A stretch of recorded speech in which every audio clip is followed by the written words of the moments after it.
El holandés errante, por Ward Moore. Mientras el minutero del reloj de pared rebasaba suavemente la manecilla de las horas, todavía en hiesta, el calendario automático, situado bajo la esfera, se estremeció bruscamente. Al número 10 le sucedió el 11.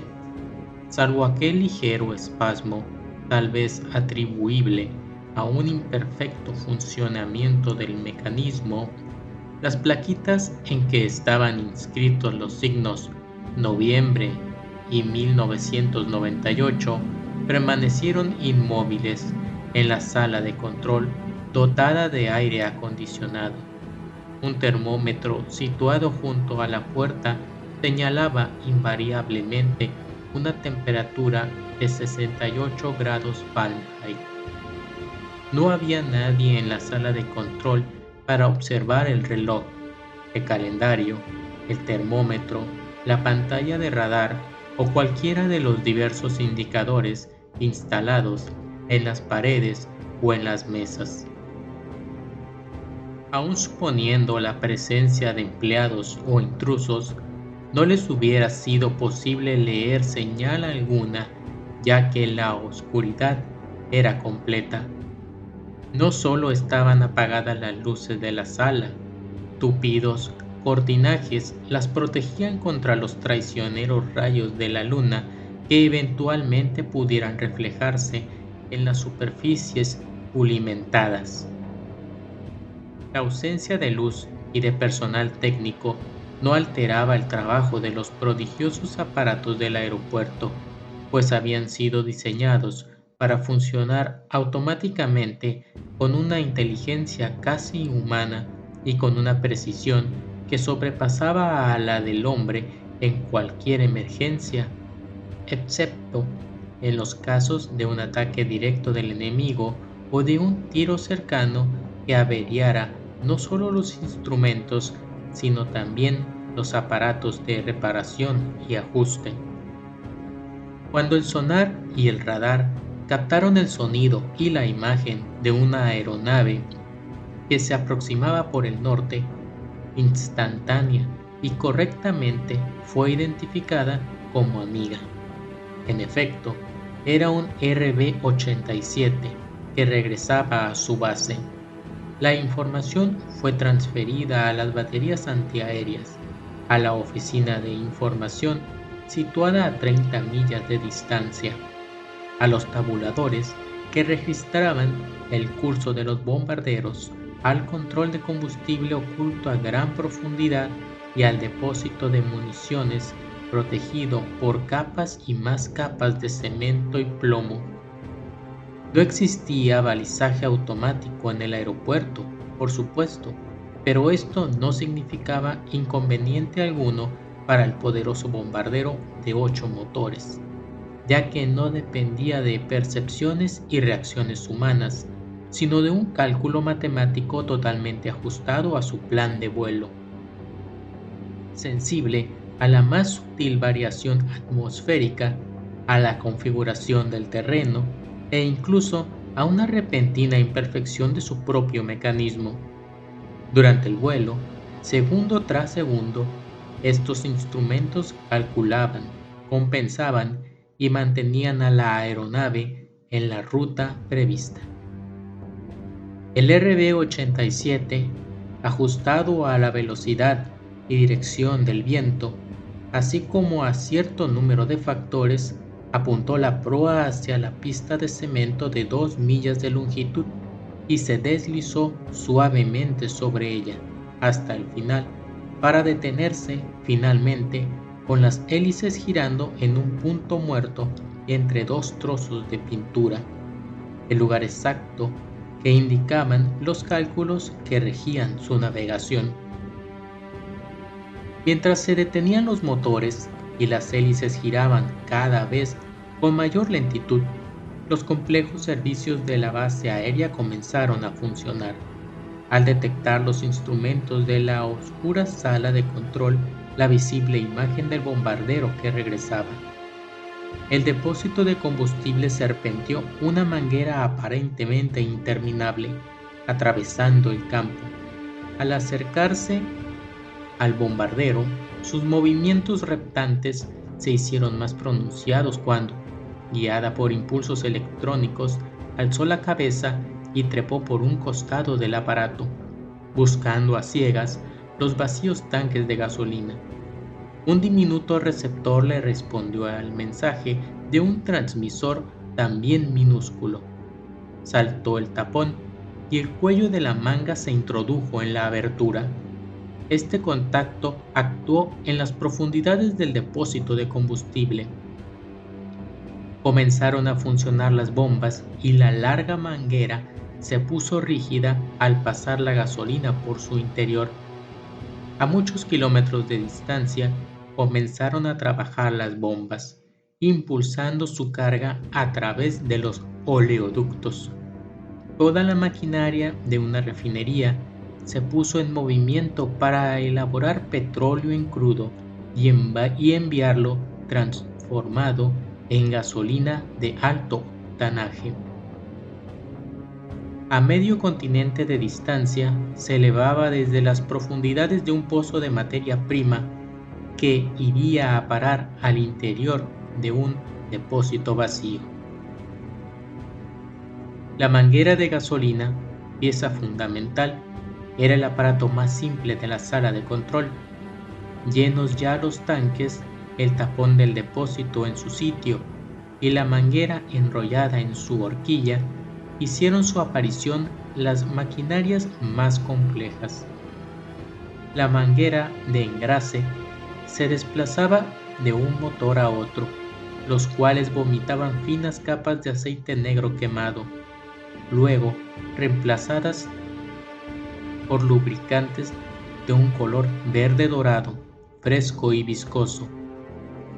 El dispositivo mecánico de engrase, un increíble pulpo sobre ruedas, circulaba por el campo aplicando sus tentáculos a las innumerables junturas que requerían sus servicios. Al otro lado del campo, los dispositivos automáticos de carga transportaban su precioso equipo de lenta procesión. Iban al encuentro del bombardero y constituían también mecanismos complejos y sutiles, guiados por delicados artificios que colocaban suave y cuidadosamente las valiosas bombas en las cavidades de la nave. Aguardaban pacientemente su turno, dispuestos y regulados contra toda posible colisión, al igual que los aparatos de control de combustible, también eran el resultado de la labor de muchos servomecanismos. Galerías subterráneas despachaban a gran profundidad el material de repuesto por medio de tubos neumáticos que se introducían bajo la superficie de la Tierra a varios kilómetros de profundidad. Los poderosos motores se enfriaron. La veleta, una especie de cono de lona en lo alto de la torre del aeropuerto, se movió ligeramente. En la oscura sala de control, el reloj marcaba las 3:58. Débiles partículas de polvo se filtraron superficialmente a través de las rendijas de las ventanas y un pequeño trozo de cemento, desprendido por el viento, cayó al suelo. A unos cuantos kilómetros de distancia, una hilera de árboles secos y resquebrajados rehusaban ásperamente, con fúnebre tosudez, a doblegarse lo más mínimo ante las duras acometidas del viento. Exactamente a las 4:50, un impulso eléctrico procedente de la sala de control, según normas predeterminadas, puso en marcha los motores del avión. Hubo un momento en el que falló el motor número 7, pero pronto recuperó el ritmo habitual. Durante un largo intervalo, los motores se calentaron. La aeronave emprendió la marcha con aparente impremeditación, pero en el exacto instante previsto. La pista se extendía a gran distancia. Pese a ganar velocidad, parecía como si el avión se mantuviera pegado a ella, reacio a dejar tierra.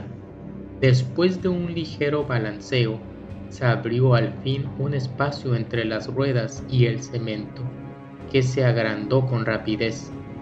El aparato se elevó a gran altura, sobrepasando por un amplio margen la red de cables de alta tensión que se extendía más allá del aeropuerto. Ya en el aire pareció vacilar un momento, mientras los instrumentos medían y calibraban, pero no tardó en enfilar la proa hacia el norte, surcando con decisión el firmamento. Volaba a enorme altura, por encima de las nubes, por encima de la sutil capa de aire oxigenado. Los motores palpitaban uniformemente, excepto el número 7, en el que de vez en cuando se percibían desfallecimientos y vacilaciones. Los expertos instrumentos del bombardero guiaban y comprobaban constantemente su vuelo, manteniéndolo en ruta hacia el objetivo a una altura fuera de posibles interferencias. La pálida luz del amanecer hirió los contornos del avión sin resultado. La pintura parduzca, el camuflaje no producía reflejos, pero aquí y allá aparecían ligeros rasguños, dejando al descubierto el brillante y traicionero aluminio.